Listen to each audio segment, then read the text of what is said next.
जय स्वर वेद कथा, जय स्वर वेद कथा। श्रवण मात्र से मिट जाती है बहुजन्मों की व्यथा। जय स्वर वेद कथा, जय स्वर वेद कथा, जय स्वर वेद कथा, जय स्वर वेद कथा।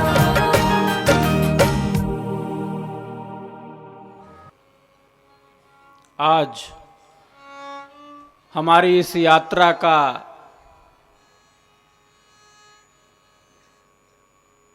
पांचवा दिन है, पंचम दिवस।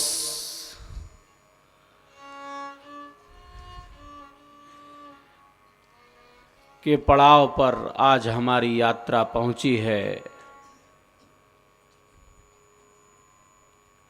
विगत के दिनों में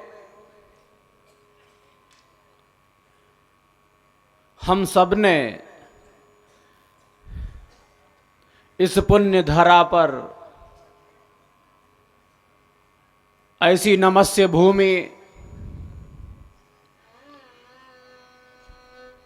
जो भूमि सदैव ऋषियों की भूमि रही है, प्रयाग की भूमि, जहां यज्ञ का प्रकृष्ट रूप से फल प्राप्त किया जाता है, उसी को तो प्रयाग कहते हैं। हाँ, महर्षि गौतम भारद्वाज की यह भूमि सदगुरु की पावन पुण्य स्थली, जहां सदगुरु ने भौतिक शरीर का परित्याग किया,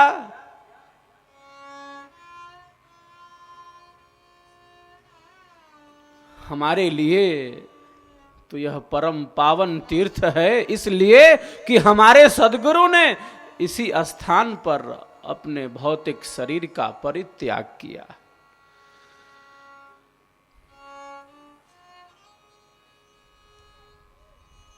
इस प्रणम्य भूमि पर, इस नमस्य भूमि पर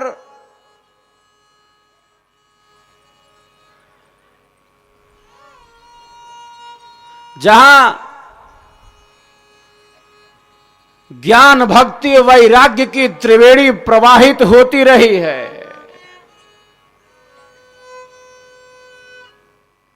ऋषियों का सनातन संदेश सदैव उस अमृत तत्व की तरफ बढ़ने का संदेश देता रहा है, सदैव से संदेश देता रहा है। अंधेरे से प्रकाश की तरफ बढ़ो, असत्य से सत्य की तरफ बढ़ो।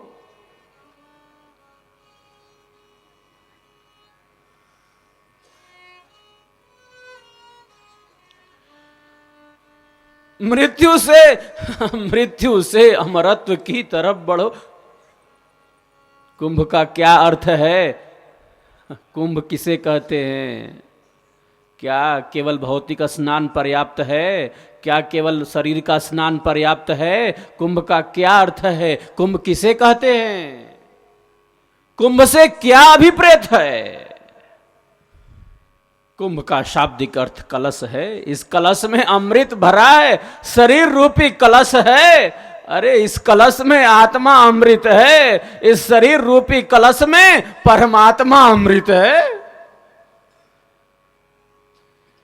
मानव सर्वोत्कृष्ट रचना है ईश्वर की। ईश्वर का रहस्य मानव में निहित है, परमात्मा का रहस्य आत्मा में निहित है।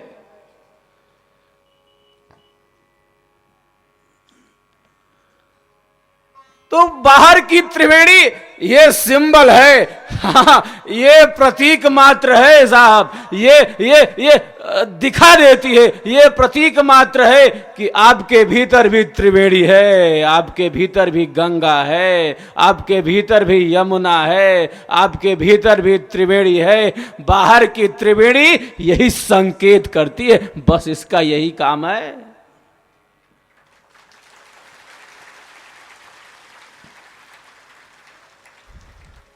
बाहर की त्रिवेणी संकेत करती है। हम हवन कुंड में आहुति देते हैं, ये बाह्य यज्ञ, यज्ञ का यही केवल स्वरूप नहीं है। हाँ ठीक है, यह यज्ञ है, आहुतियां हैं, मंत्र हैं, परंपरा है, ऋषयो मंत्र दृष्टार, ऋषियों की परंपरा है, लेकिन ये सब प्रतीक मात्र है।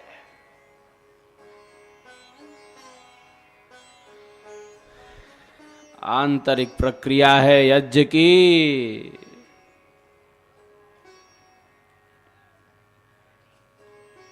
तो ये त्रिवेणी आंतरिक स्नान की तरफ संकेत करती है, बतलाती है, दिखाती है। और ये बाह्य स्नान अधूरा तब तक जब तक एक व्यक्ति उस आंतरिक त्रिवेणी में स्नान नहीं कर लेता।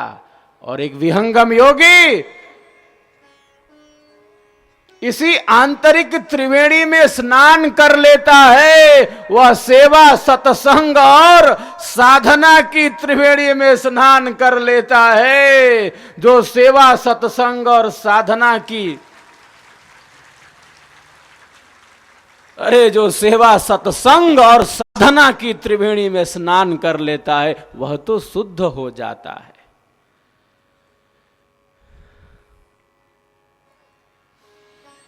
वही अमृत पद की प्राप्ति कर लेता है, वही अमृत तत्व का अनुभव कर लेता है।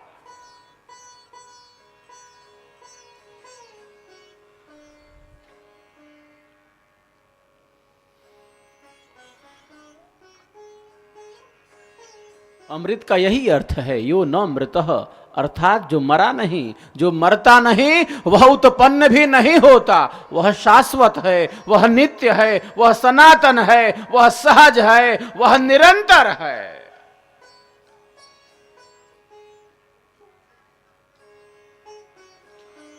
शरीर शाश्वत नहीं है, संसार, ये सृष्टि शाश्वत नहीं है, प्रलय में चली जाती है।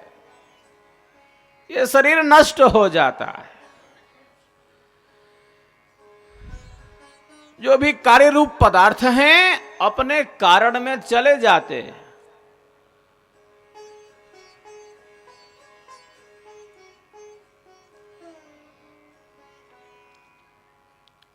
अमृत की तरफ बढ़ने का संदेश।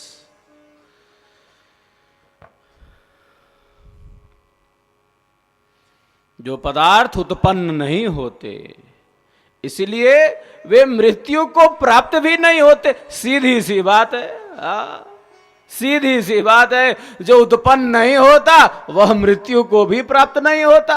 वो तो सहज है, वो निरंतर है, शाश्वत है।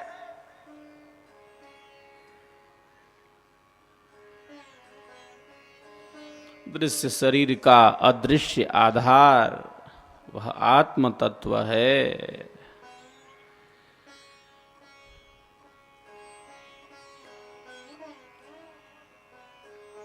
उसी अदृश्य आधार पर यह दृश्य शरीर प्रवाहित है, चलायमान है।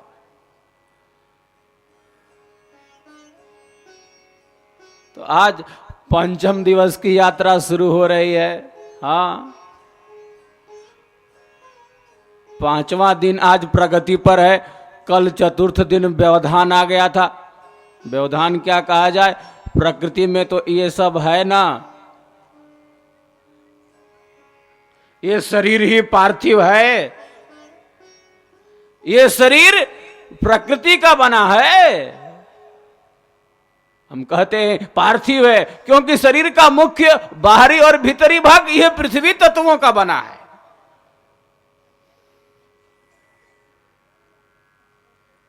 जीवन में ये सब चीजें आती रहती हैं,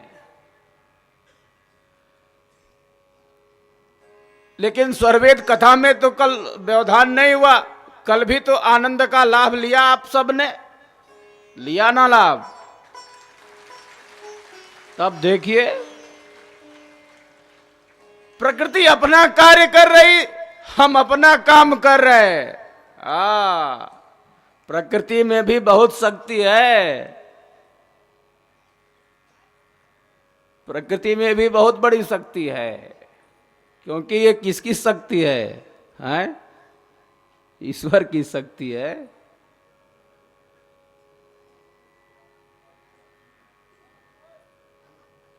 माया माया प्रभु की शक्ति है, जन प्रभु का है दास। माया किसकी शक्ति है? प्रकृति किसकी शक्ति है?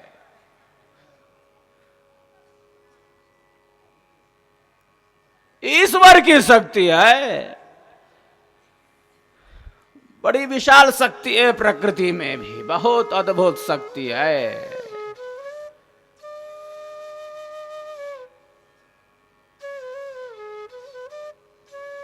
सतरजतम स्वरूपा है, 3 गुण हैं। परिवर्तन इसका नियम है। कोई वस्तु स्थिर नहीं रहती, परिवर्तन इसका नियम है। अनुकूलता प्रतिकूलता होती है प्रकृति में, शरीर में मानव रास्ता निकाल लेता है। आज हमारी यह यात्रा इन्हीं अनुकूलताओं में, इन्हीं प्रतिकूलताओं में।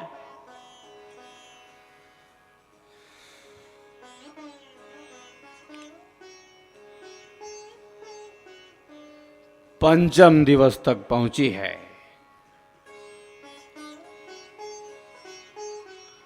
पांच का कितना बड़ा महत्व है।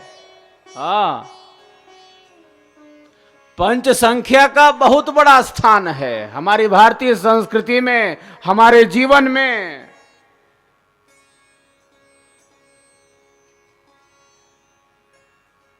पांच ज्ञान की इंद्रियां हैं, अरे हाँ, 5 कर्म की इंद्रियां हैं।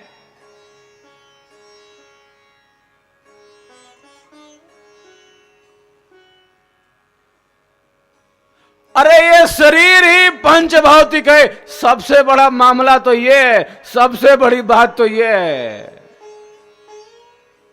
ये शरीर ही पंच भौतिक है। पृथ्वी अग्नि जल वायु आकाश, इन पंच तत्वों के सहयोग से इस स्थूल भौतिक शरीर का निर्माण हुआ है।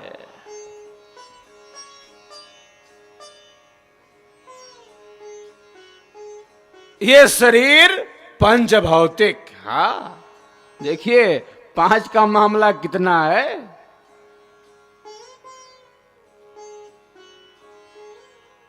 कहते हैं पार्थिव शरीर मिट्टी का बना, क्योंकि हमारे शरीर का मुख्य बाहरी और भीतरी भाग पृथ्वी तत्वों का बना है। हाँ पृथ्वी तत्वों का बना है।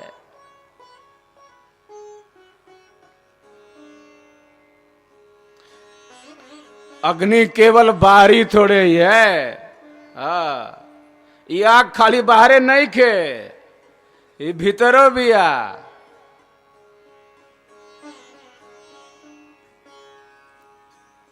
जीवन के अनुकूल ऊष्मा और पाचन संस्थान का नियंत्रण किसके द्वारा हो रहा है? किसका काम है? अरे ये तो अग्नि का काम है। अग्निर्वाक भूतवा मुखम प्राविशत, अग्नि वाणी बनकर मुख में प्रविष्ट हो गई।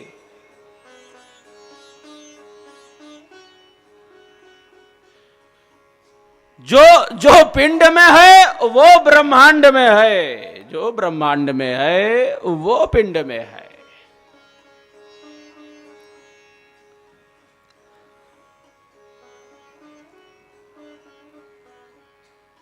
तो अग्नि खाली बाहर नहीं के, भीतरों बिया पाचन संस्थान के नियंत्रण कर दिया। जीवन के अनुकूल ऊष्मा कहां से प्राप्त होता, कहां से मिलता? अग्नि तत्व के काम बा। अग्नि के काम बाई। वाणी में भी अग्नि बा। अग्नि वाणी बनकर मुख में प्रविष्ट हो गई। वाणी में भी प्रकाश है, अग्नि में भी प्रकाश है, वाणी में भी ऐश्वर्य है, वाणी में भी शक्ति है।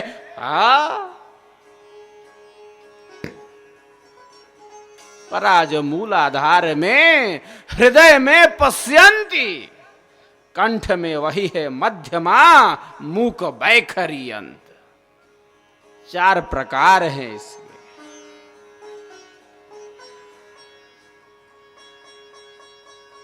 जल, हाँ,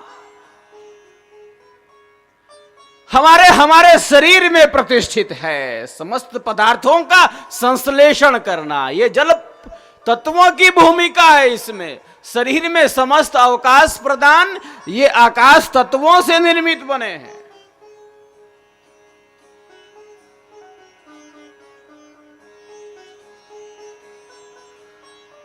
वायु, अरे ये वायु हमारे भीतर प्राण के रूप में प्रतिष्ठित है।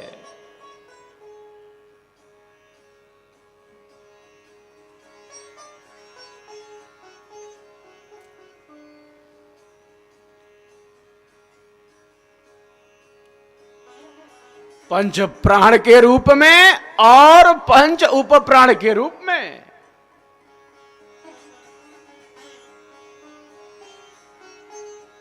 ये वायु केवल बाहर थोड़ा, ये वायु भीतर है। पंच प्राण और पंच उप प्राण के रूप में हमारे शरीर की क्रिया को संचालित कर रही है। तो 5 का कितना बड़ा संबंध है। 5 ज्ञान की इंद्रियां हैं,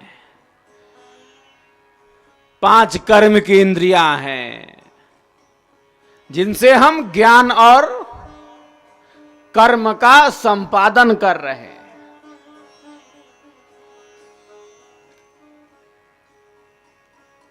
आंखों से प्रकाश प्रत्यक्ष हो रहा है, कानों से शब्दों का श्रवण, नासिका में घ्राण शक्ति, जिह्वा से रस ले रहे हैं, त्वचा से स्पर्श का अनुभव कर रहे हैं। ये 5 विषय हैं जिन्हें हम शब्द, स्पर्श, रूप, रस और गंध के नाम से जानते हैं।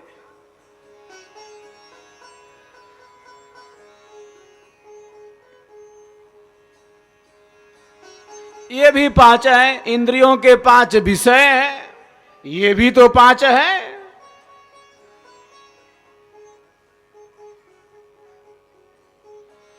हाथ, पैर, गुदा, लिंग और वाणी, ये कर्मेंद्रियां हैं जिनसे हम कर्म करते हैं।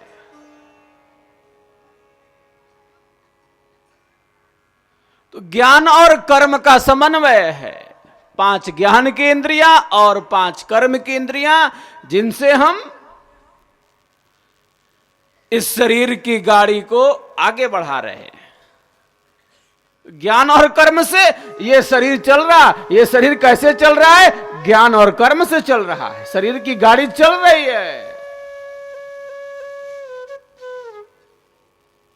और संपूर्ण विश्व भी ज्ञान और कर्म से चल रहा है। अद्भुत व्यवस्था काम कर रही, आकस्मिक नहीं है, सब कुछ औचित्यपूर्ण है, सब व्यवस्था मूलक है, सब ज्ञानपूर्ण है। ईश्वर की यह सृष्टि है, ईश्वर का यह विधान है, ज्ञान का वह योनि है।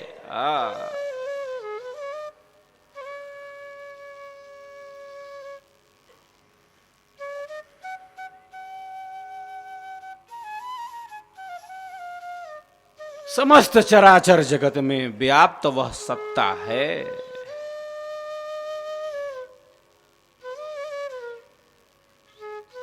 जड़ और चेतन में व्याप्त सत्ता है। ईशावास्यमिदं सर्वम यत किंच जगत्याम जगत। संपूर्ण सृष्टि ईश्वर से ओतप्रोत है, व्यापक है, आच्छादित करने योग्य है।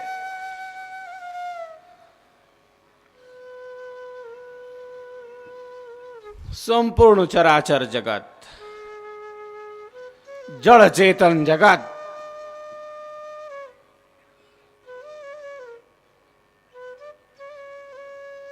प्रकृति उसी का प्रकटीकरण है। यह प्रकृति उसी को प्रकट कर रही है।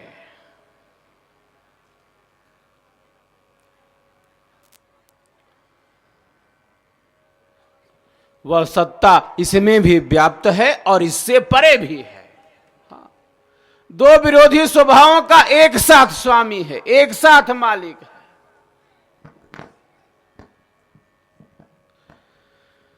दो विरोधी स्वभाव उसमें एक साथ स्थित है। वह सत्ता ईश्वर की सत्ता है, वह नित्य सत्ता, वह सनातन सत्ता, वह अमृत सत्ता, वह विभु सत्ता, वह व्यापक सत्ता, जिसमें एक साथ दो विरोधी स्वभाव स्थित हैं।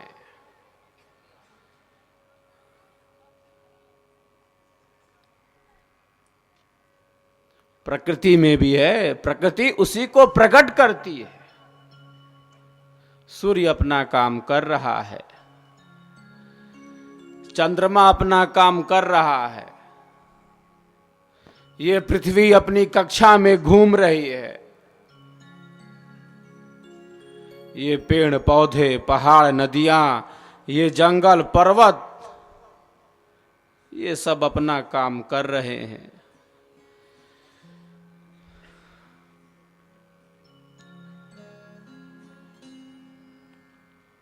उसी के नियम नियंत्रण में रहकर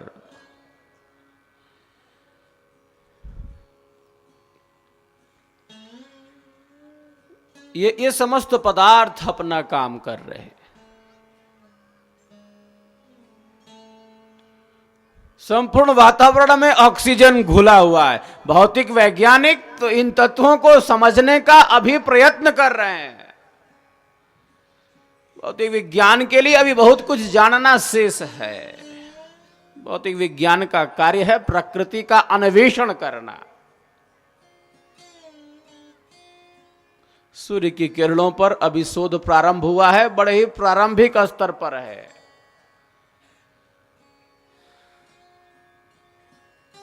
तो ये प्रकृति ईश्वर से व्यापक है और इससे परे भी है। ये दोनों विरोधी स्वभाव इसमें है, इसमें भी है, इससे परे भी है। अक्षर में भी है, इससे परे में भी है। आत्मा में भी है ईश्वर और उस आत्म तत्व से भिन्न भी उसकी सत्ता है। हाँ, यही तो कमाल है, यही तो रहस्य है। उसमें है, उससे भिन्न भी है। केवल इतना नहीं है, नेति नेति कहा, केवल इतना नहीं है, इससे भिन्न भी है। सबसे बड़ा है, सबसे छोटा भी है।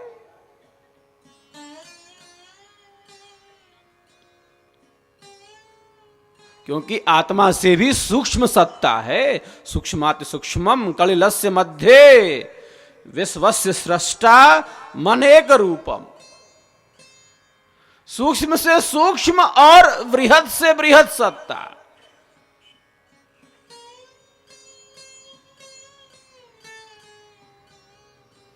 सबसे छोटी सत्ता, उससे सूक्ष्म कुछ भी नहीं। सबसे व्यापक सत्ता, उससे बड़ी कुछ, उससे बड़ा कोई नहीं, उससे बड़ी कोई सत्ता नहीं।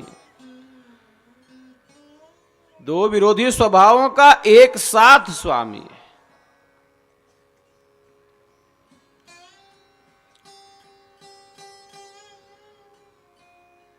पृथ्वी जाका चरण है, पृथ्वी जाका चरण है। द्यौ है शीर अनाम, अंतरिक्ष है उदर समा, ज्येष्ठ ब्रह्म परणाम। सदगुरु की वाणी कहती है, स्वर वेद की वाणी कहती है, पृथ्वी जिसके चरण के समान है, द्यौ मंडल जिसका शीर्ष भाग है, जिसके सिर के समान है, अंतरिक्ष जिसके उदर के समान है, पेट के समान है, ऐसे ज्येष्ठ ब्रह्म को मेरा प्रणाम है, मेरा प्रणाम है।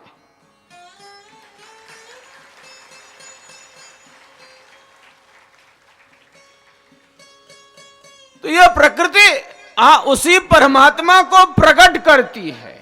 ये बतलाती है इसमें भी वह सत्ता है और इसमें व्यापक होकर इससे भिन्न भी है।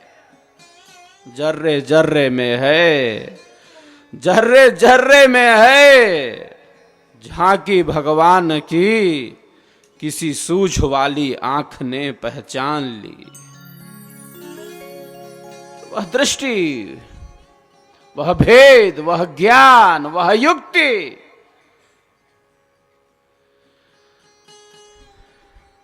जब एक मानव के पास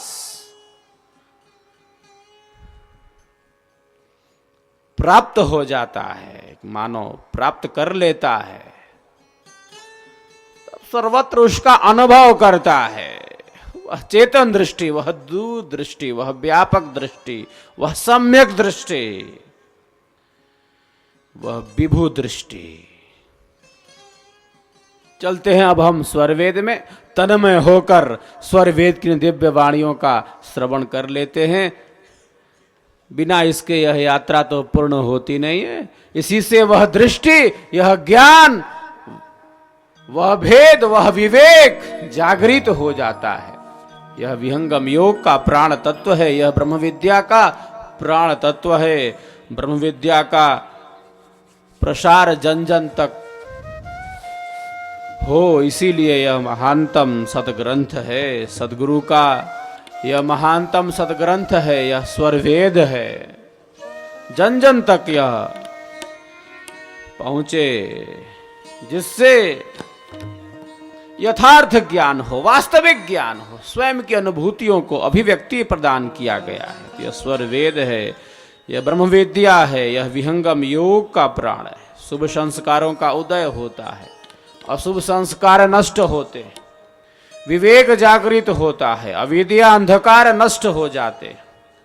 इंद्रियों की पवित्रता का साधन है। ये साक्षात कृतधर्मा ऋषि की वाणी है, ये ब्रह्मवाणी है, ये विहंगम योग की वाणी है, ये सदगुरु की वाणी है, निर्भ्रांत वाणी है, ये आप्त वाणी है, ये प्रमाणिक वाणी है। इसका आधार समाधि का अनुभव है। साधना के अभ्यास के पहले इन दोहों का पाठ करना अत्यंत अनिवार्य है, महती आवश्यकता है। शक्ति कार्य करती है सदगुरु की इन दोहों के द्वारा।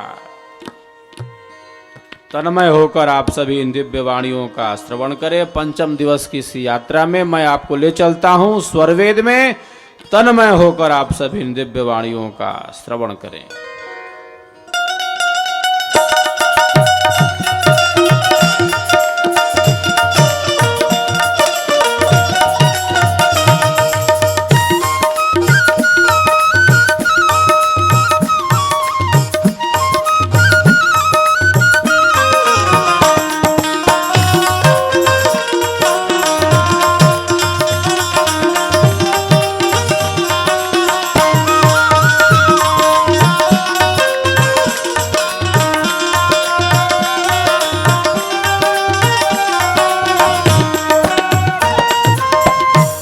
वृत्ति अंतर करो कारण मूल विलीन। चित वृत्ति अंतर करो कारण मूल विलीन। जड़ से अलग है चेतना शुद्ध सुरति भयलीन। जड़ से अलग चेतना शुद्ध सुरति भय में।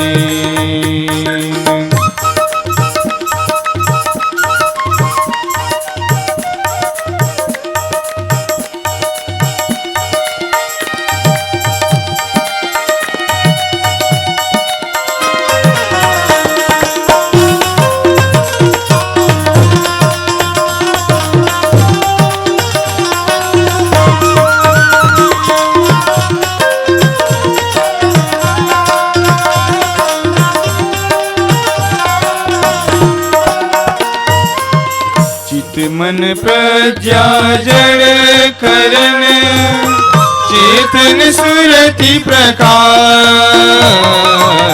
चित मन प्रज्ञा जड़ करण चेतन सुरति प्रकाश अंतर ऊर्ध्व विवेक में आत्म दिव्य विकास अंतर ऊर्ध्व विवेक में आत्म दिव्य विकास।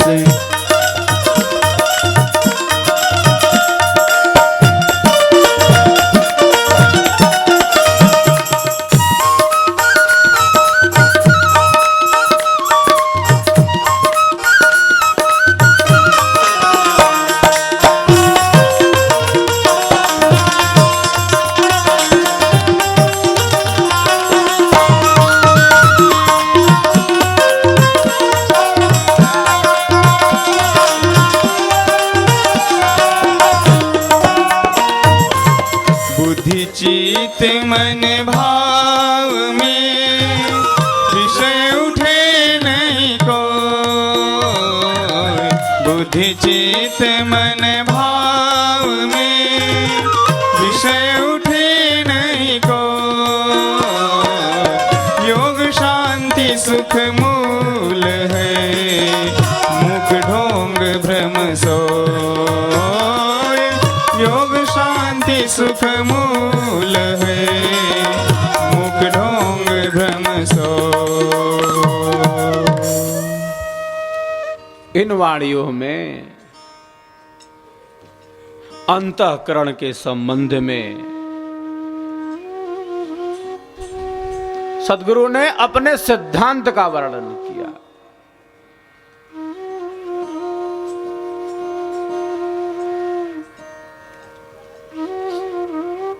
प्रकृति का विषय कितना अपार है, कितना बड़ा है, कितना विशद है, बहुत बड़ा विशद, बहुत व्यापक विषय है।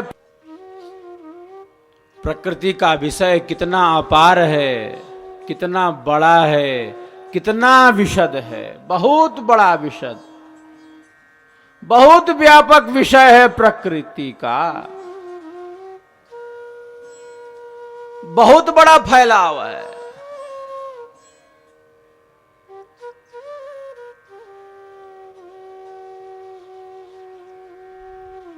प्रकृति की बहुत बड़ी सीमा है। मैं और मेरा का बहुत बड़ा क्षेत्र है।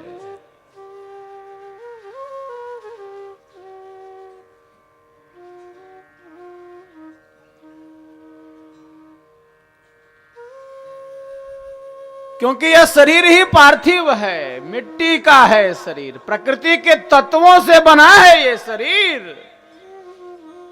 प्रभाव तो रहेगा, रहता है प्रभाव, गुणों का प्रभाव है, सतरजतम का भी प्रभाव है, शरीर पर पड़ता है, मन पर प्रभाव पड़ता है इसका।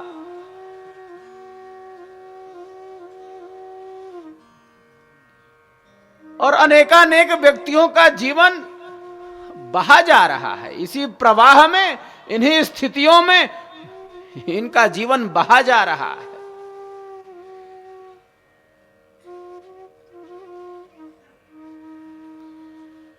आत्मा की ध्वनि को सुनने का सामर्थ्य नहीं,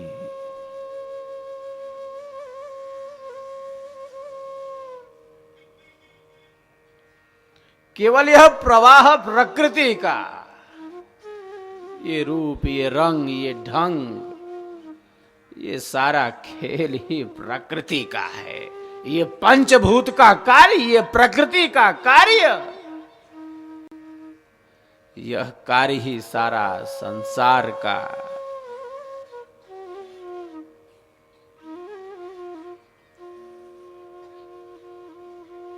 मैं और मेरा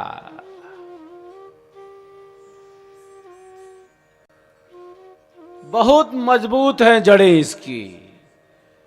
अविद्या का क्षेत्र बहुत बड़ा है, अंधकार का क्षेत्र बहुत बड़ा है।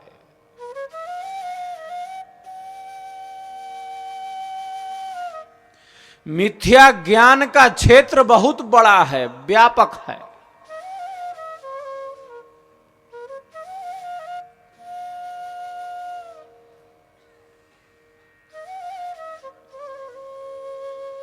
यज्ञ में आहुति देते हैं ना और घोषणा करते हैं इदं न मम, बारंबार मेरा नहीं है, मेरा नहीं है, मेरा नहीं है। यही भाव दृढ़ करने के लिए, हाँ, इसी में हम दृढ़ हो जाए, मेरा नहीं है साहब। तेन तेन त्यक्तेन भुंजीथा, त्याग पूर्वक उपभोग। इसी में हमारी संस्कृति प्रतिष्ठित है। कितनी बड़ी बात है। लेकिन अंधेरा इतना है, इतना अंधेरा। अविद्या की जड़ें इतनी मजबूत हैं। प्रथम क्लेश है, क्लेशों में मूर्धन्य। महर्षि पतंजलि ने कहा, योग दर्शन ने कहा, योग दर्शन के प्रणेता ने कहा, अविद्या क्लेशों में मूर्धन्य है।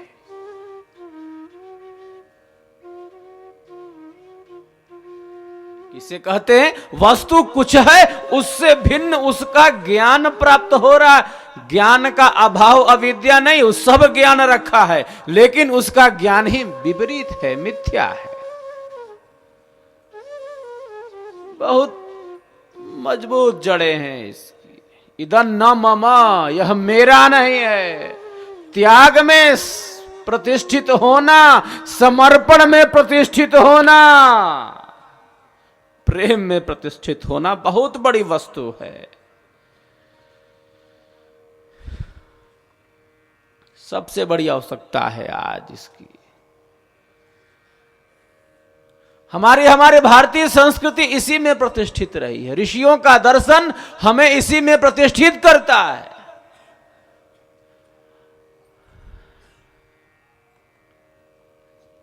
सृष्टि ही ईश्वर की है, सीधी सी बात है।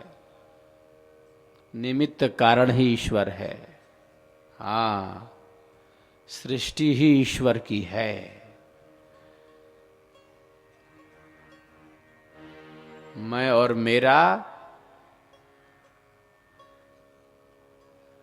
कहने से और अहंकार अभिमान को बढ़ाने से अध्यात्म का रास्ता अवरुद्ध हो जाता है, बंद हो जाता है।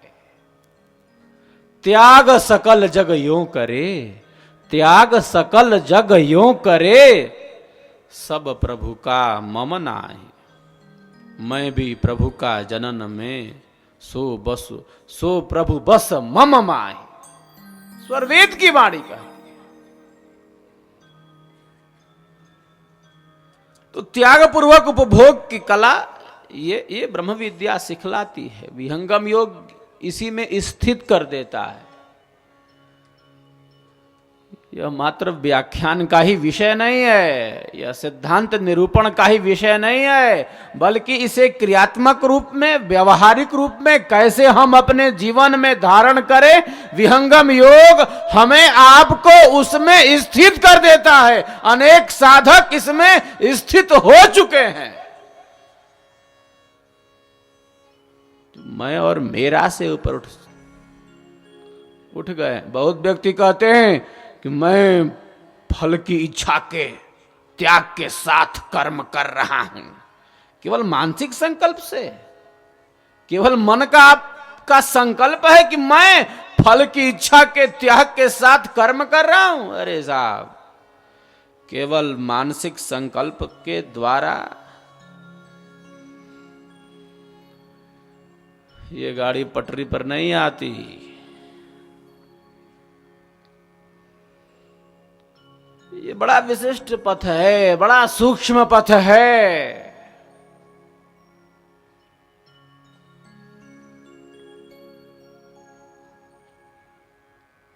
बड़ा आध्यात्मिक पथ है। यह मेरा नहीं है, उच्च भूमि है, विशिष्ट भूमि है। मैं और मेरा से ऊपर उठ जाता है। एक साधक सेवा का विधान इसीलिए है। सेवा इसीलिए सेवा का विधान है। सेवक अभिमान को नष्ट कर देता है। सेवा जब अपनी पूर्णता में प्रतिष्ठित हो जाती है, निष्काम हो जाती है, सहजता में स्थिर कर देती है।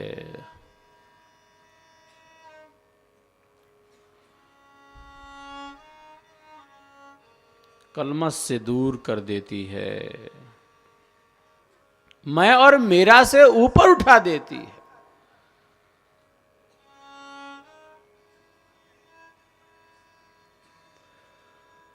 लघुता से प्रभुता मिले, लघुता से प्रभुता मिले, प्रभुता से प्रभु दूर।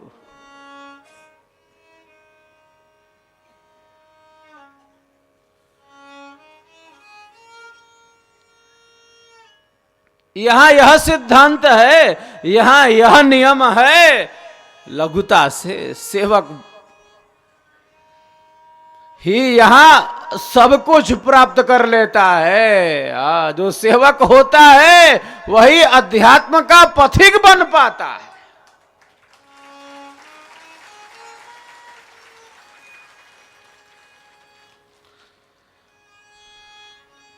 सरल स्नेह युक्त जीवन ही अध्यात्म के ऊंचे लक्ष्य पर ले जाता है। अहंकार जीवन के पतन का कारण है। निराभिमानी सरल स्नेह युक्त जीवन ही अध्यात्म के ऊंचे पथ पर ले जाता है।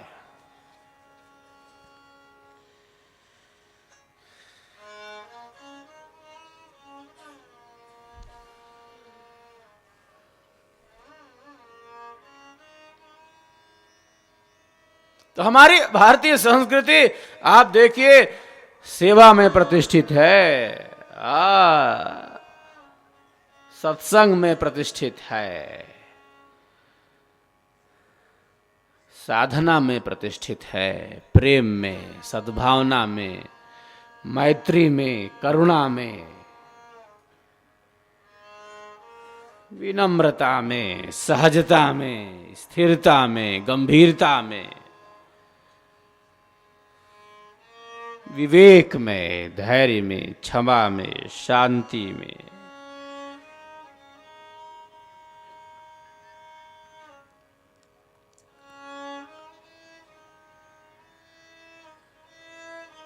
जिसके द्वारा मानव मानवीय गुणों से मंडित होकर अपने जीवन को आगे बढ़ाता है। देखिए ये 5 का मामला है ना, आज पंचम दिवस है,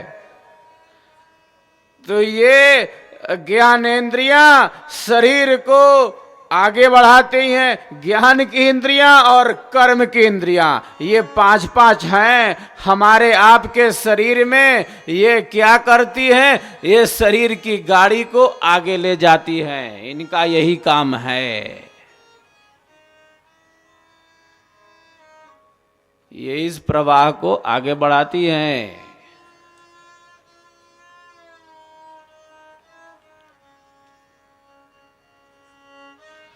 शरीर की गाड़ी चलती रहे इसीलिए इंद्रियां हैं।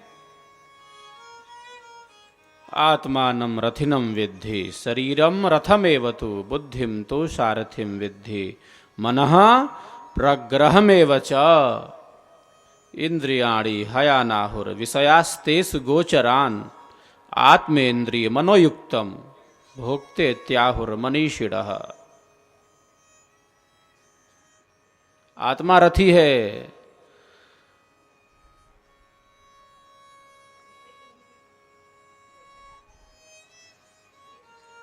शरीर रथ के समान है। इंद्रियगण घोड़े हैं जो रथ को आगे बढ़ाते हैं।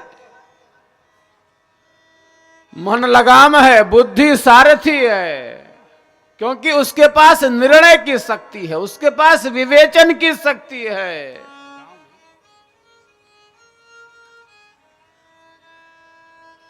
मन नियंत्रण का काम करता है, मन लगाम का काम करता है। अगर लगाम पर नियंत्रण नहीं है तो ये रथ तो गड्ढे में भी चला जाएगा। और दुख कौन प्राप्त करेगा? कष्ट किसे प्राप्त होगा? कष्ट तो आत्मा प्राप्त करेगी। जो रथ पर सवार है, जो रथ का स्वामी है, जो रथ का मालिक है, उसे ही कष्ट मिलेगा। मन के अनियंत्रण से, असंयम से दुख किसे मिलता है? आत्मा को मिलता है। सीधी सी बात है। इसलिए विहंगम योग की साधना का प्रारंभ इसी मनोनियंत्रण से, मनोनिग्रह से शुरू होता है। और चित्त भी देखिए, ये मन के साथ चित्त भी लगा हुआ है, ये विषय उपस्थित कर देता है। ये मन को तो बहुत दोष दिया जाता है कि मन गड़बड़ कर देता है, मन हठी है, दुराग्रही है। हाँ है, ठीक है, लेकिन चित्त का खेल नहीं समझते।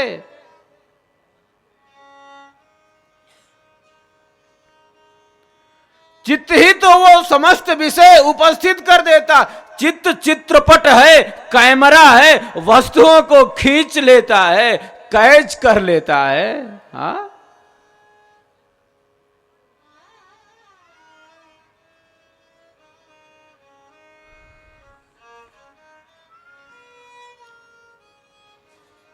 मन चंचल है, हाँ ठीक है, हठी है, दुराग्रही है, हाँ ठीक है।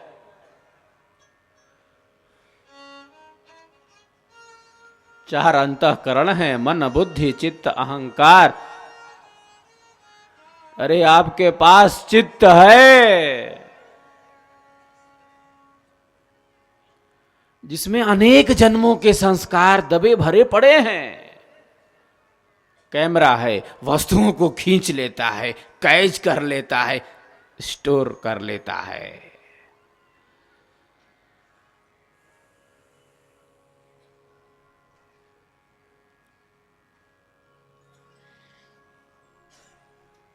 इसलिए तो महर्षि पतंजलि कहते हैं योगश्चित्त वृत्ति निरोधा, चित्त की वृत्तियों का निरोध योग है। राजयोग की यह परिभाषा है।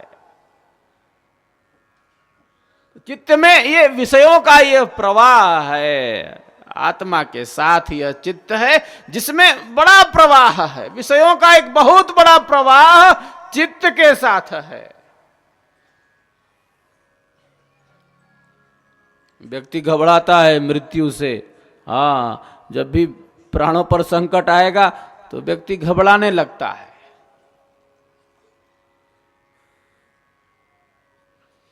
क्यों घबराता है?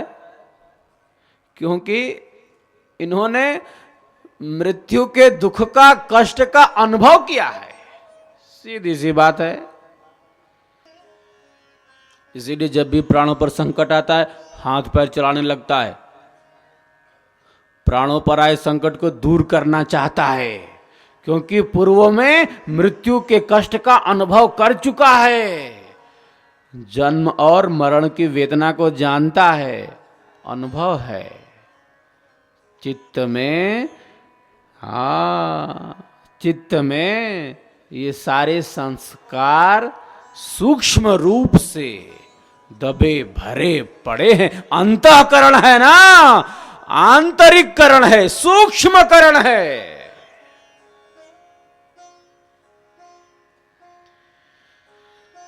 आत्मा के साथ है।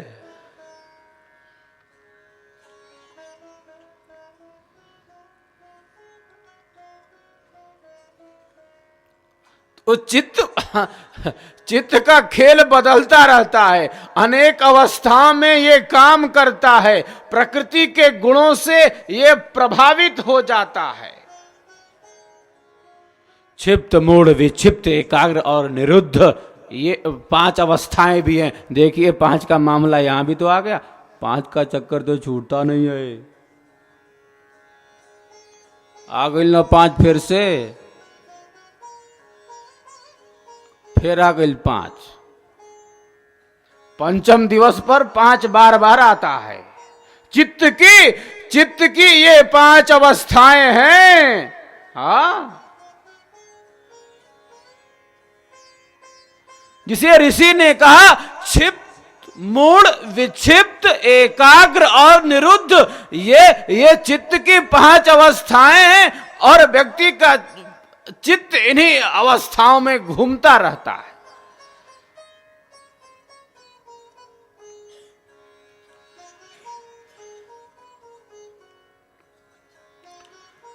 प्रवाह है साहब, ये प्रवाह है, ये धारा है।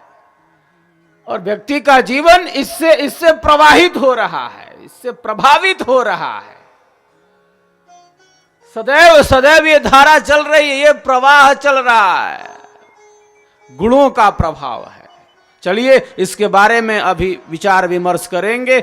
मैं आपको स्वर वेद से जोड़ देता हूं, तन्मय होकर आप सभी स्वर वेद की दिव्य वाणियों का श्रवण कर लें। ये अमोघ वाणी साक्षात के धर्मा ऋषि की वाणी, ब्रह्मवाणी, अनुभवपूर्ण वाणी, आप्तवाणी, ब्रह्म विद्या की वाणी, विहंगम योग की वाणी, सदगुरु की वाणी, ये अमृत वाणी है। तन्मय होकर आप सभी इन दिव्य वाणियों का श्रवण करें, फिर हम आगे की तरफ बढ़ेंगे। साधन सेवा प्रथम है, सेवाहीन न ज्ञान। साधन सेवा प्रथम है, सेवाहीन न ज्ञान। मुक्ति पावे नहीं, गुण स्वभाव सत ज्ञान। भक्ति मुक्ति पावे नहीं, गुण स्वभाव सत ज्ञान।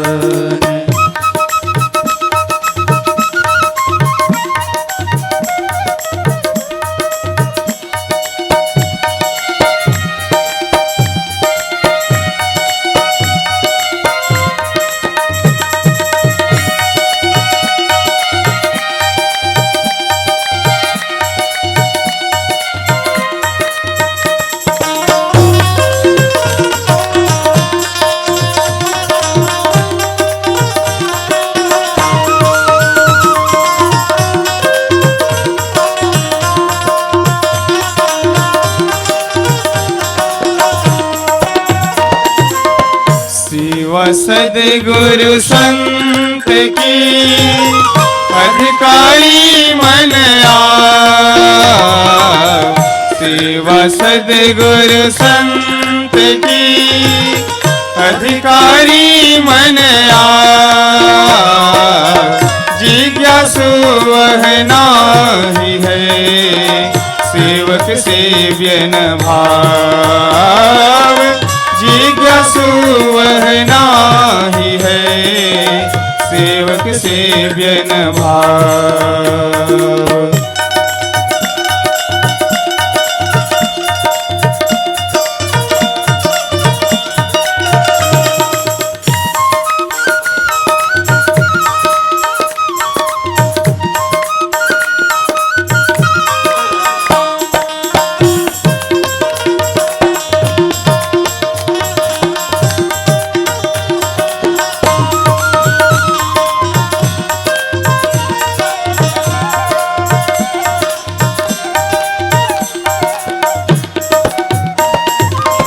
सेवाहीन उपदेश जो ज्ञान निरर्थक हो। सेवाहीन उपदेश जो ज्ञान निरर्थक हो। शिष्य सफल होवे नहीं, साधन सेवा सोय। शिष्य सफल होवे नहीं, साधन सेवा सो। ये वाणियां सेवा, सत्संग और साधना के प्रकाश को प्रकट करती हैं। लेकिन देखिए,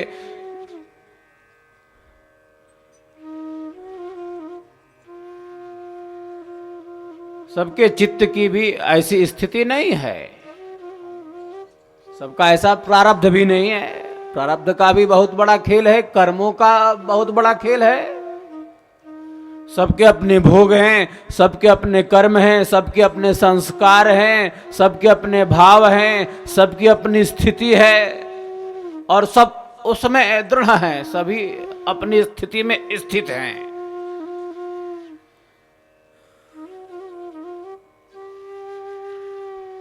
फल प्रदाता ईश्वर है। हाँ, फल प्रदाता ईश्वर है और जीव कर्मों के अनुसार अपनी स्थिति में दृढ़ है, अपनी स्थिति में स्थित है।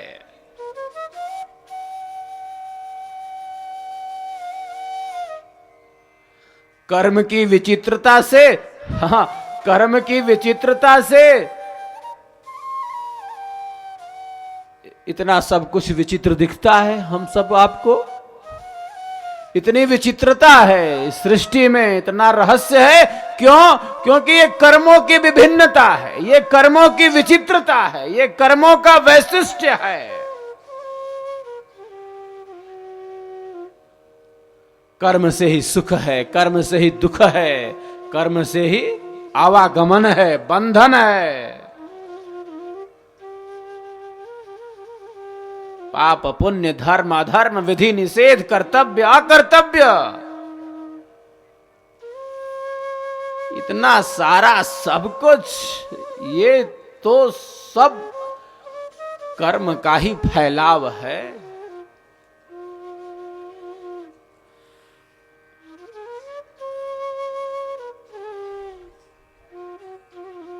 प्रतिक्षण हम कर्म कर रहे हैं, शरीर मन बुद्धि वाणी इंद्रियों के स्तर से। सो जाते हैं उस समय भी आत्मा और प्राण काम कर रहे हैं। सुसुप्ति अवस्था में भी तो आत्मा जगी है, प्राण अपना काम कर रहे हैं। साहब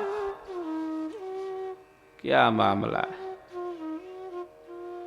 ज्ञान की इंद्रियां शांत हैं, कर्म की इंद्रियां शांत हैं, अंतःकरण निश्चेष्ट पड़े हैं।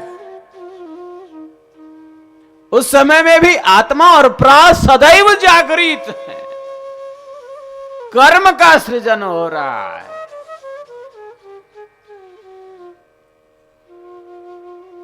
कर्म का साम्राज्य जगत व्यापी है, बहुत विशाल क्षेत्र है, व्यापक क्षेत्र है। और सत रज और तम ये तीन गुण हैं प्रकृति के, और ये गुण कर्म करा ले रहे हैं जीवों से।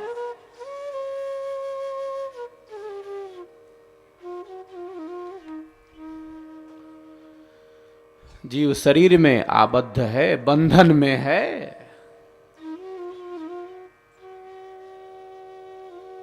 बंधन और मुक्ति दो इसकी अवस्थाएं हैं,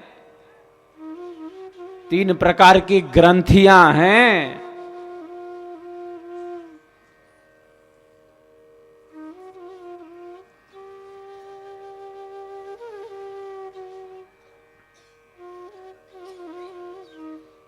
गुणों का निश्चित रूप से प्रभाव है।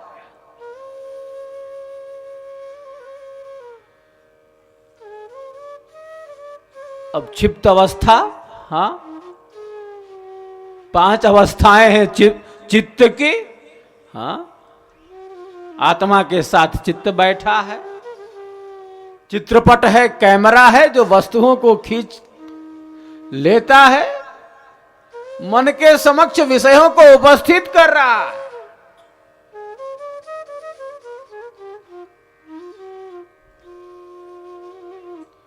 लेकिन मन प्रधान है तो अंतःकरण में मन कह दिया जाता है, चारों अभिप्रेत हो जाते हैं, मन बुद्धि चित्त अहंकार उसी में।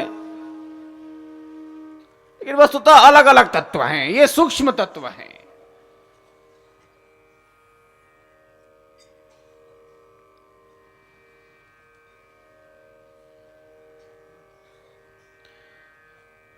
क्षिप्त अवस्था चंचलता की अवस्था, रजस का वेग रहे, डमाडोल की स्थिति, कर्तव्य अकर्तव्य का ज्ञान नहीं, तो व्यक्ति डमाडोल रहता है, स्थिरता नहीं, गंभीरता नहीं।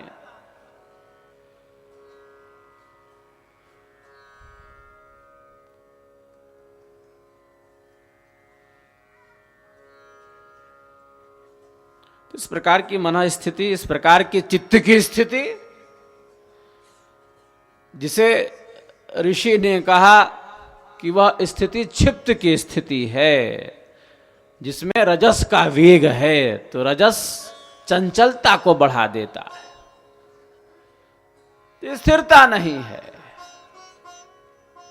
डमाडोल से स्थिति, कर्तव्य का ज्ञान नहीं, धर्म अधर्म का बोध नहीं, पाप पुण्य का बोध नहीं।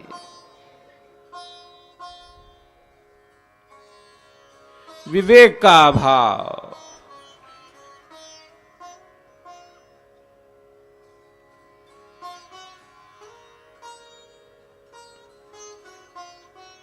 मूड में क्या है? अंधेरा है, चंचलता नहीं है, लेकिन अंधेरा का क्षेत्र है। तमस बढ़ा है, तमस बढ़ गया। चंचल नहीं है, लेकिन अति निद्रा है, आलस्य है। हाँ, अंधेरा नहीं है, लेकिन आलस्य है, अति निद्रा है, चंचल नहीं है। लेकिन इसको गंभीर भी मत समझिएगा, ये गंभीर भी नहीं है। अंधेरे में जी रहा है, अविद्या में जी रहा है, तमस का वेग है, रजस न्यून है, लेकिन तमस की प्रधानता है।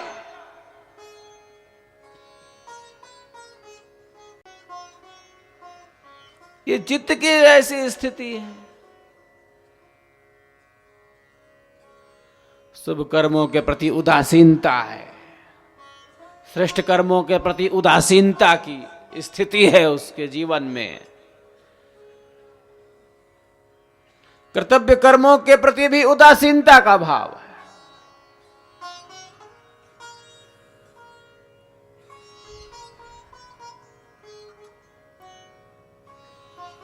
ये अंधेरा है, ये मिथ्या ज्ञान है, ये असत्य का क्षेत्र है।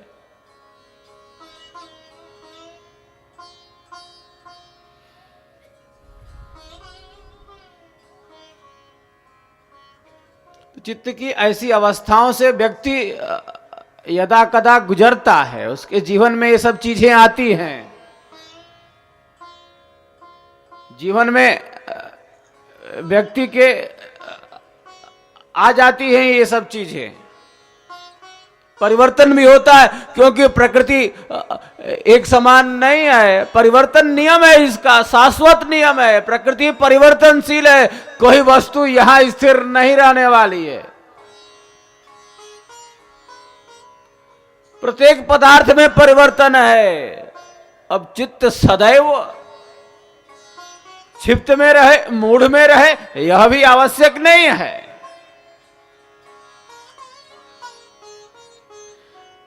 लेकिन कालावधि क्या है, समयावधि क्या है, इसका एक स्थान है, इसका एक प्रश्न है, इसकी एक स्थिति है, इसका एक प्रभाव है, इसका एक प्रवाह है।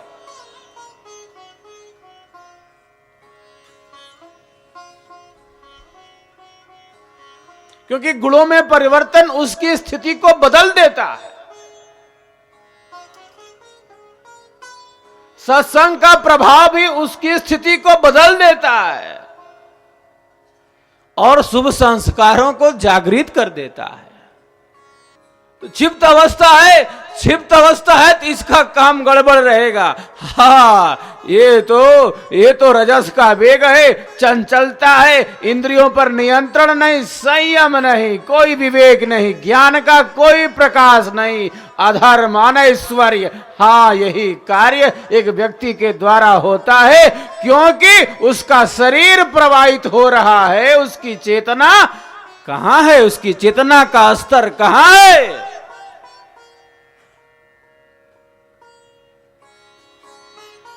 तो इसी प्रवाह में जी रहा है उसका मन, उसकी बुद्धि, उसका चित्त इसी स्थिति में दृढ़ है, स्थिर है, इसी भूमि में है, तो उसके कार्य भी इसी के अनुकूल होंगे, इसी की तरह होंगे। सीधी सी बात है।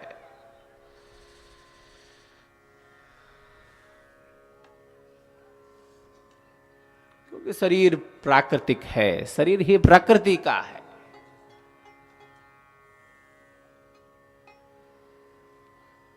सबको दो चार होना पड़ता है इन स्थितियों से।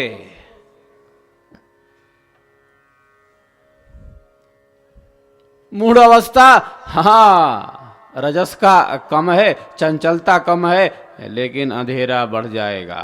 हाँ, अति आलस्य, अति निद्रा, तमस का वेग बढ़ जाएगा। चित्त की ऐसी स्थिति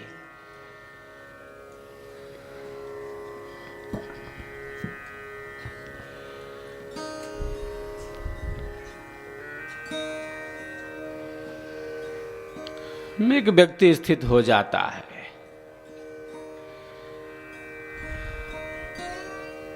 कोई रुचि नहीं है, शुभ कर्मों के प्रति भी कोई रुचि नहीं है उसकी, लौकिक जीवन के प्रति भी बड़ी उदासीनता है उसकी।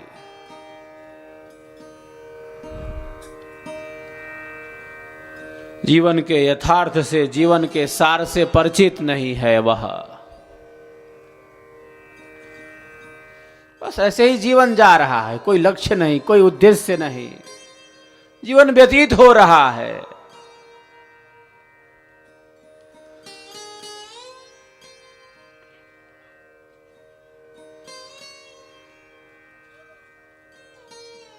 एक अवस्था विक्षिप्त अवस्था है। हाँ, एक अवस्था, जिस चित्त की अवस्था को महर्षि ने कहा, सदगुरु ने कहा कि वह विक्षिप्त अवस्था है। तो विक्षिप्त का अर्थ आप पागल मत समझ जाइएगा कि पगला गइल बा। विक्षिप्त का अर्थ यहां पागल नहीं है, योग की भाषा है ना, महर्षियों की भाषा है।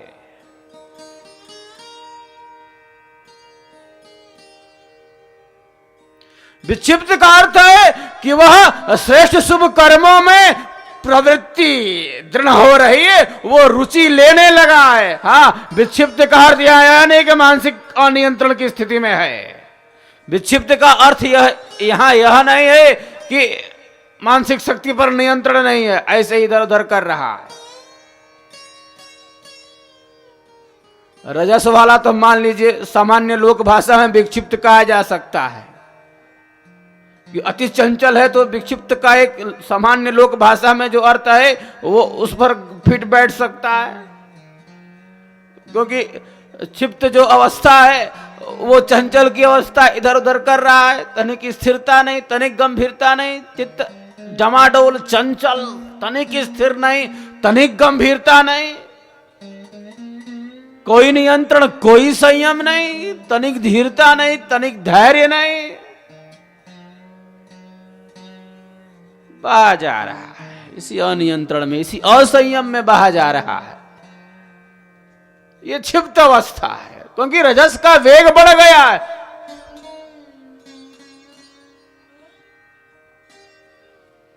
मूड में अंधेरा है, तमस है, अति निद्रा, आलस्य है, अनैश्वर्य है। अनुचित कर्मों का सेवन इसी स्थिति में कर देता है कि व्यक्ति, क्योंकि स्वयं की ध्वनि को नहीं सुन रहा है, आत्मा की ध्वनि को सुनने का सामर्थ्य नहीं है उसके पास।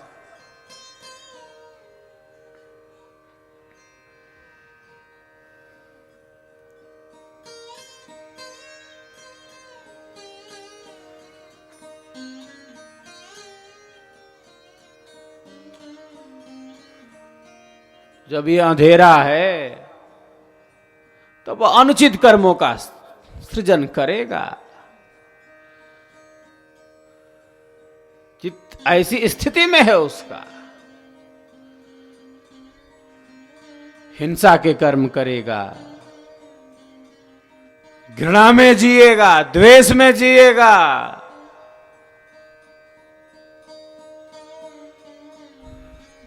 अधिकता रहेगी इसकी, अधिकता रहेगी इसकी।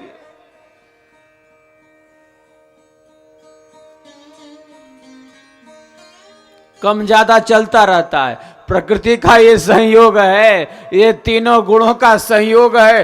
कम ज्यादा, कहीं कहीं कम, कहीं ज्यादा, ये जीवन में ये सब चीजें एक व्यक्ति के साथ चल रही हैं, क्योंकि ये त्रैगुणों का प्रभाव है, ये त्रिगुणों का प्रभाव है। ये कहने में कोई संकोच थोड़े ही है।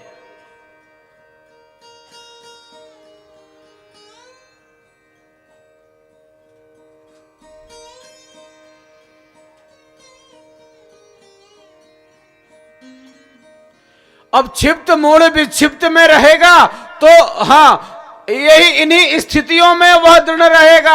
आध्यात्मिक पथ में उसकी दृढ़ रुचि नहीं होगी, अध्यात्म के पथ का अवलंबन नहीं करेगा। हाँ, सीधी सी बात है। उसका चित्त जब क्षिप्त मूढ़ और विक्षिप्त की स्थिति में है, सपने में भी अध्यात्म की बातें अच्छी नहीं लगेंगी, सत्संग की बातें अच्छी नहीं लगेंगी।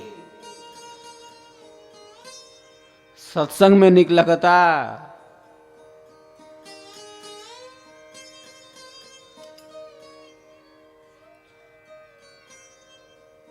सत्संग में निक लगता।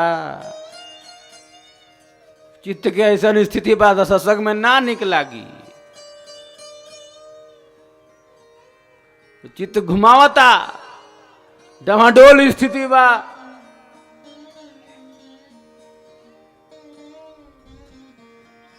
चित्त ऐसी स्थिति में है, ऐसा प्रवाह चल रहा है, ऐसी स्थिति में बह रहा। गहन रुचि आवश्यक है, गहन रुचि आवश्यक है, गहन रुचि आवश्यक है।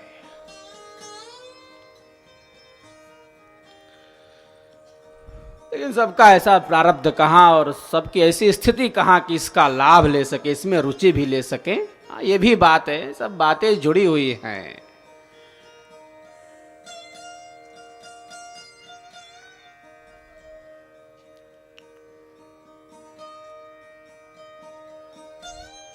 क्षिप्त मूढ़ विक्षिप्त,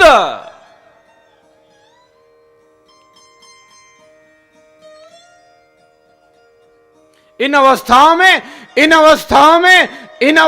में चित्त है।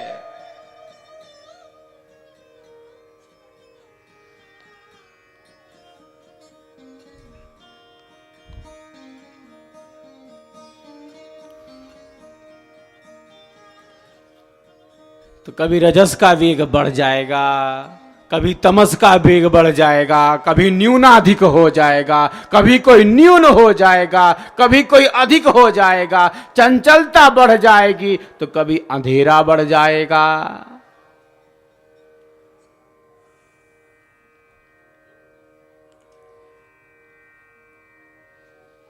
विक्षिप्त अवस्था में हाँ, धर्म कर्म के प्रति रुचि बढ़ जाती है, हाँ, इनसे ऊपर उठ जाता है। हाँ, एक ऐसी अवस्था उसके दृढ़ हो जाती है।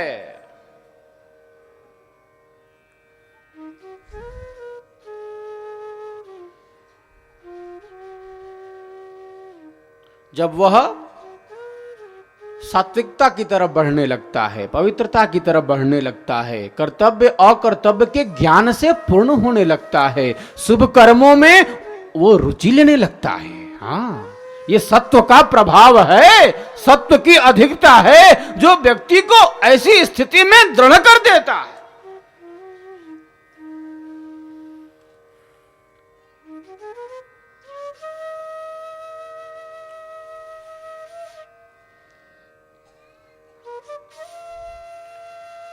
जो व्यक्ति धार्मिक कार्यों में रुचि लेने लगता है, शुभ मार्ग का, श्रेष्ठ मार्ग का पथिक बनने लगता है, श्रेष्ठ शुभ कर्मों के प्रति गहन रुचि लेने लगता है, हाँ, इस प्रकार के तप में वह अपने जीवन को आगे बढ़ाने लगता है, हाँ, रुचि लेने लगता है। इन प्रकार के तत्वों में उसकी रुचि हो जाती है।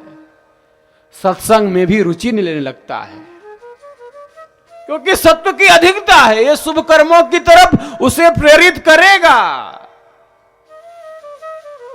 ऐसी स्थिति में उसे दृढ़ रखेगा।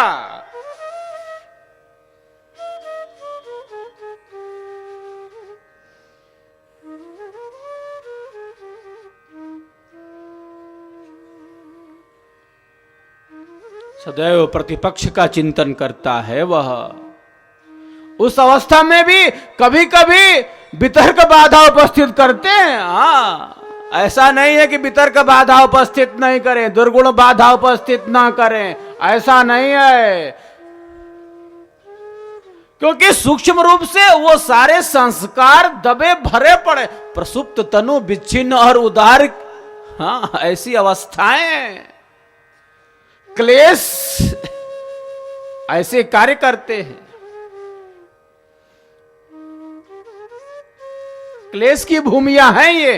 प्रसुप्त तनु विच्छिन्न उदार, कभी सुप्त है, कभी उनका तरुणकरण किया जाता है, कभी विच्छिन्न रूप में, कभी उदार रूप में आ जाते।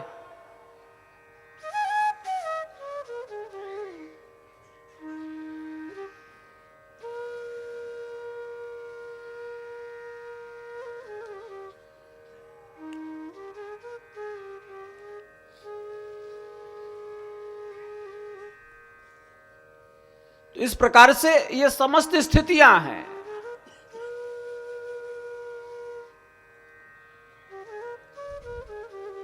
लेकिन जब सत्व की अधिकता है तब वह इस प्रकार का चिंतन करने लगता है। जब जब वितर्क बाधा उपस्थित करते हैं, जब कुछ भी नकारात्मक चीजें उसके जीवन में सर उठाने लगती हैं, जब दुर्गुण सर उठाने लगते हैं, जब समस्याएं सर उठाने लगती हैं, जब अवगुण सर उठाने लगते हैं, तो क्या चिंतन करता है?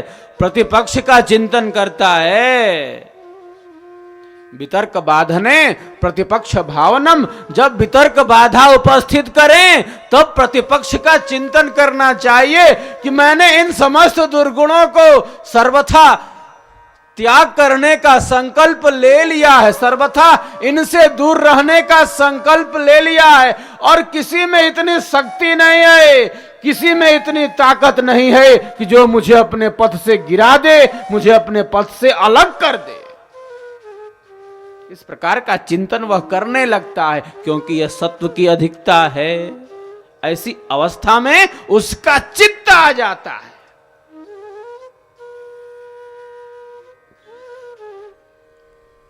ऐसी अवस्था में आ जाता है।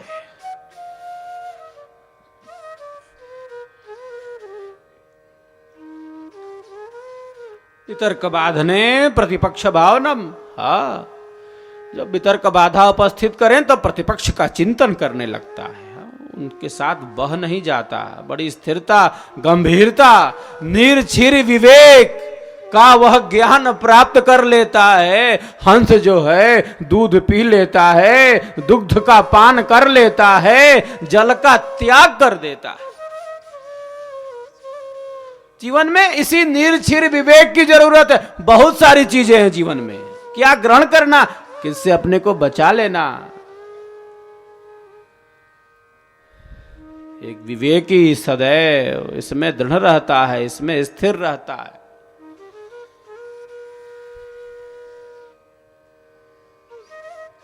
एक साधक सदैव इसमें दृढ़ रहता है। चित्त की ऐसी स्थिति है कि सदैव इसमें वह दृढ़ रहता है। निर्छिर विवेकी हो जाता है। त्याग पूर्वक उपभोग की कला जानने लगता है। संसार में कैसे रहना है इसकी कला को जानने लगता है।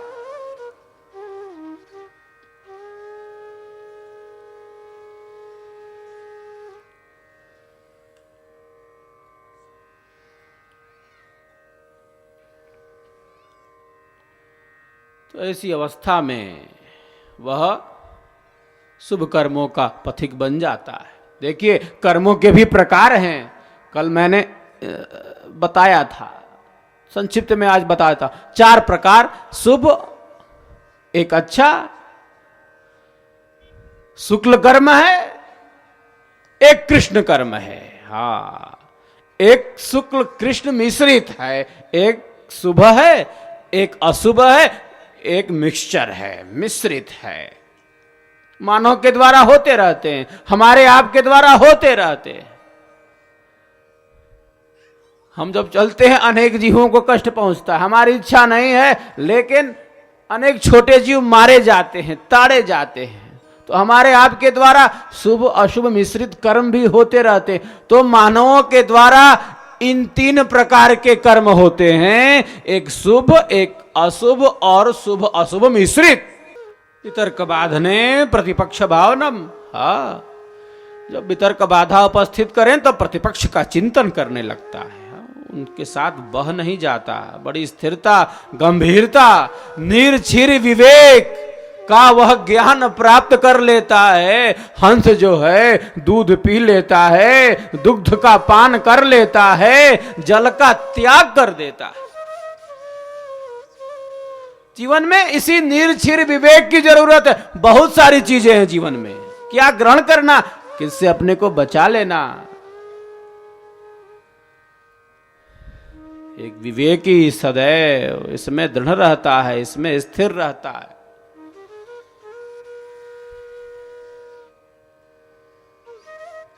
एक साधक सदैव इसमें दृढ़ रहता है। चित्त की ऐसी स्थिति है कि सदैव इसमें वह दृढ़ रहता है। निर्छिर विवेकी हो जाता है, त्याग पूर्वक उपभोग की कला जानने लगता है। संसार में कैसे रहना है इसकी कला को जानने लगता है।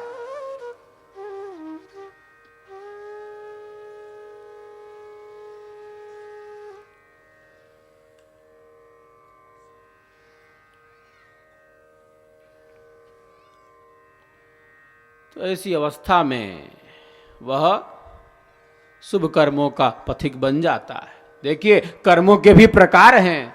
कल मैंने बताया था, संक्षिप्त में आज बताया था। 4 प्रकार शुभ, एक अच्छा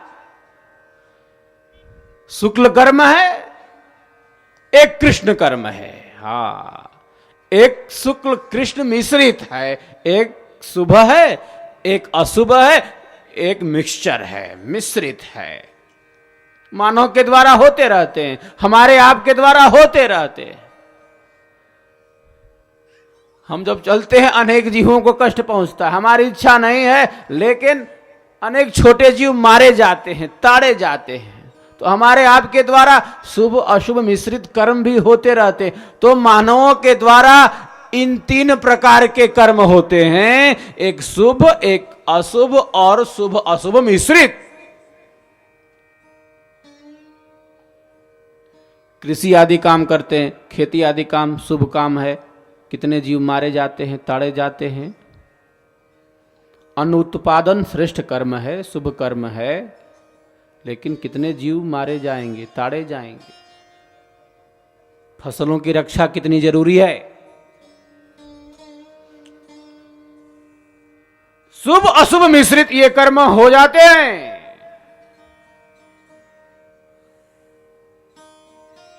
ये मानो ये 3 प्रकार के कर्मों का ये सृजन करता रहता है। शुभ करेगा, अच्छा करेगा, गड़बड़ करेगा, या शुभ अशुभ मिश्रित करेगा। योगियों का कर्म क्या है, इससे भिन्न है। कर्मा शुक्ला कृष्णम योगिनस त्रिविधम इतरेषाम। उसका कर्म न शुभ है न अशुभ है, न शुभ अशुभ मिश्रित कर्म है।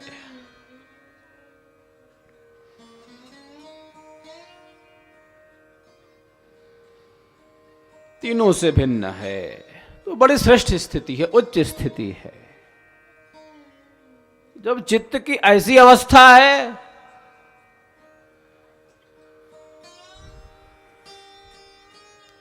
जब अवस्था उसकी क्षिप्त की है, मूढ़ की है, तो ये अंधकार की अवस्था है, ये चंचलता की अवस्था है। जब विक्षिप्त की अवस्था है, तब अवस्था क्या है, सात्विकता की अवस्था है, पवित्रता की अवस्था है, श्रेष्ठ शुभ कर्मों की अवस्था है। एकाग्र एक अवस्था है। हाँ, एक अवस्था एकाग्र की है। चित्त की बड़ी ऊंची अवस्था है, श्रेष्ठ अवस्था है, एकाग्र अवस्था। अध्यात्म के विषयों में अत्यंत रुचि, दत्त चित्त गंभीर होकर, शांत होकर, निग्रही बनकर। हाँ, शुभ कर्मों से भी ऊपर उठ जाता है साहब। शुभ कर्मों का अपना स्थान है, चलिए ठीक है, लेकिन कुल मिलाकर तो बंधन का ही कारण है। बेड़ी चाहे लोहे की हो, बेड़ी चाहे सोने की हो, बंधन का ही कारण बनती है।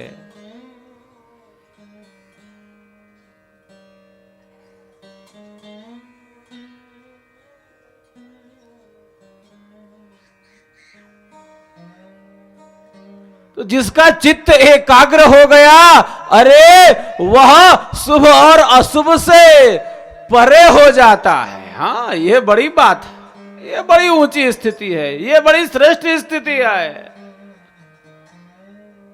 वो जान लेता है, समझ लेता है कि शुभ भी तो बंधन का ही कारण बनने वाला है कालांतर में। ये बेड़ी है, ये भी दुख का कारण बनेगी, ये बंधन का कारण बनेगी। कर्म है तो बंधन है।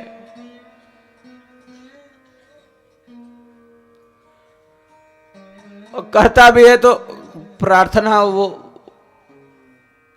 विशिष्ट मंडल पर ही एकत्रित होकर करता है। यज्ञ हवन में भी, यज्ञ हवन शुभ कर्म है, श्रेष्ठ कर्म है, लेकिन भाव, भक्ति, चेतना सदैव आध्यात्मिक कल्याण की हो तो ज्यादा उचित है, ज्यादा अच्छी है।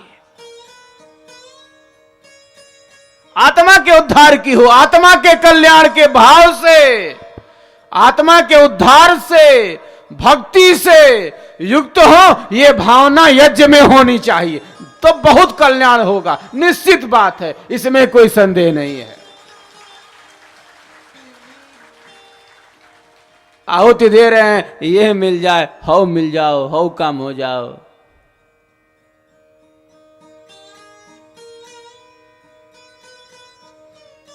ठीक बा, होई वो होई।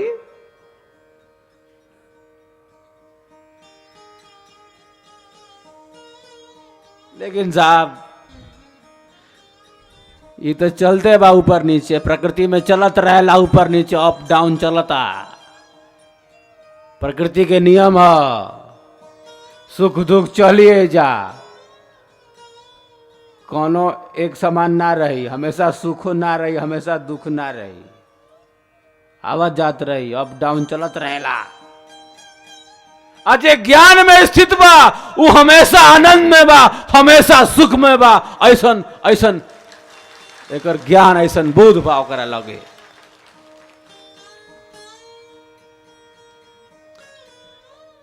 यज्ञ में भी ये भाव चाहिए, यज्ञ से भौतिक कामनाओं की पूर्ति होती है, यज्ञ वही श्रेष्ठतमम कर्म।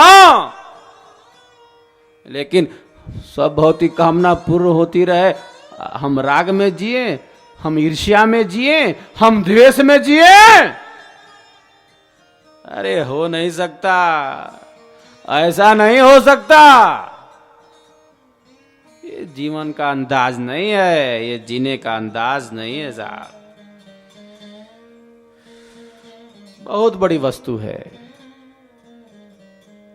हम सबको यज्ञ में आहुति देनी है। हम देते हैं, देते रहेंगे।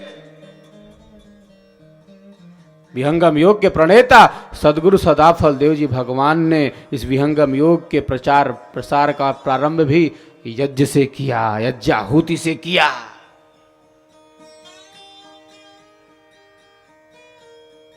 भौतिक कामनाओं का अपना एक स्थान है, लेकिन अध्यात्म बड़ी वस्तु है, सबसे ऊंची वस्तु अध्यात्म है। आत्मा का कल्याण सबसे श्रेष्ठ वस्तु है। परमानंद की प्राप्ति सबसे ऊंची वस्तु है, सबसे श्रेष्ठ वस्तु है। उससे हम अलग नहीं हो सकते। इसीलिए उसी को ध्यान में रखकर हाँ हमें उसी भाव में, उसी स्थिति में, मैं तो जब भी हवन में उपस्थित रहता हूं उसी भाव में रहता हूं। सबसे कहता हूं, ये जीवन को मंत्रमय बनाने का प्रयास है, ये जीवन को आध्यात्मिक बनाने का प्रेरणास्पद है। केवल भौतिक कामनाओं की सिद्धि तक आप इस यज्ञ को नहीं सीमित करके रख सकते।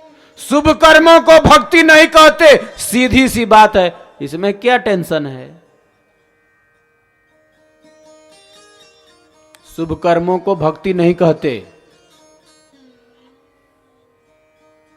शुभ कर्मों का फल है, मिलेगा, अच्छा मिलेगा। शुभ कर्मों का फल है, श्रेष्ठ रूप में मिलेगा। लेकिन साहब भक्ति आत्मा का विषय है। इसीलिए हम सबको इस स्थिति में, इस भाव में सदैव दृढ़ रहना है। लक्ष्य से अलग नहीं होना। हम अपने लक्ष्य से दूर नहीं हो सकते, परम पुरुषार्थ से दूर नहीं हो सकते। जीवन में सुख दुख प्रकृति के प्रवाह के साथ प्राप्त होते रहते हैं। ऐसी कला, ऐसी युक्ति, ऐसा ज्ञान, ऐसा विज्ञान एक विहंगम योगी जान लेता है। संसार में रहने की कला को जान लेता है। दुनिया में हूं, दुनिया में हूं, दुनिया का तलबदार नहीं हूं, बाजार से गुजरा हूं, खरीदार नहीं हूं। गंगा में स्नान करना है, गंगा में डूबकर प्राणों को नहीं गंवाना। ये बड़ी बात है। स्नान करके बाहर निकल आना है, संसार में रहना है। लेकिन सब कुछ संसार के पदार्थों को, इन भोगों को समझ लेना श्रेष्ठ नहीं है, श्रेयस्कर नहीं है। आत्मा का कल्याण, परमानंद का अनुभव, उस विभू चेतना के साथ तादात्म्य जीवन का लक्ष्य है। और सदैव उस लक्ष्य की तरफ बढ़ने का हम सबका प्रयत्न होना चाहिए। यज्ञ में भी यही प्रार्थना होनी चाहिए और मंत्रों में यही प्रार्थना है। मंत्रों में स्वस्ति की प्रार्थना है, मंत्रों में शांति की प्रार्थना है, मंत्रों में कल्याण की प्रार्थना है, मंत्रों में दुखों से छूटने की प्रार्थना है, मंत्रों में त्रैतापों से अलग होने की प्रार्थना है, आरोग्यता की प्रार्थनाएं, पवित्रता के लिए प्रार्थनाएं।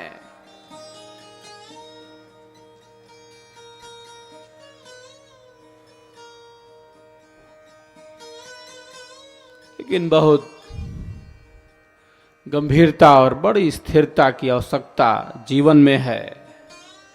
और सदैव इसी भाव के साथ, इसी संकल्प के साथ कि हम अपने जीवन की पूर्णता को प्राप्त करें, परम लक्ष्य को प्राप्त कर लें, परम आनंद का अनुभव कर लें। उसी में सारी चीजें आ जाती हैं। आप ऐसी प्रार्थना करेंगे, इस यज्ञ में इस प्रकार की आध्यात्मिक प्रार्थना करेंगे, इस आधार पर दृढ़ होकर, तो लोक भी सुधरे बिना नहीं रहेगा। इस बात को आप अच्छी तरह से समझ लीजिए। मैं कहता हूं इस मन से आज यहां पर।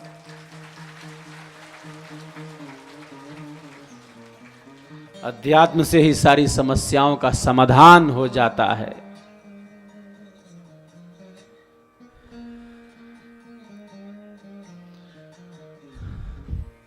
आत्मा के उद्धार, आत्मा के कल्याण, जीवन की पूर्णता की प्रार्थना, धर्म तो यही है जिससे लोक और परलोक का कल्याण हो। ये तो अभ्युदय निःश्रेयस सिद्धि सधर्मा, जिससे लौकिक अभ्युदय हो, निःश्रेयस की प्राप्ति हो, वही तो धर्म है।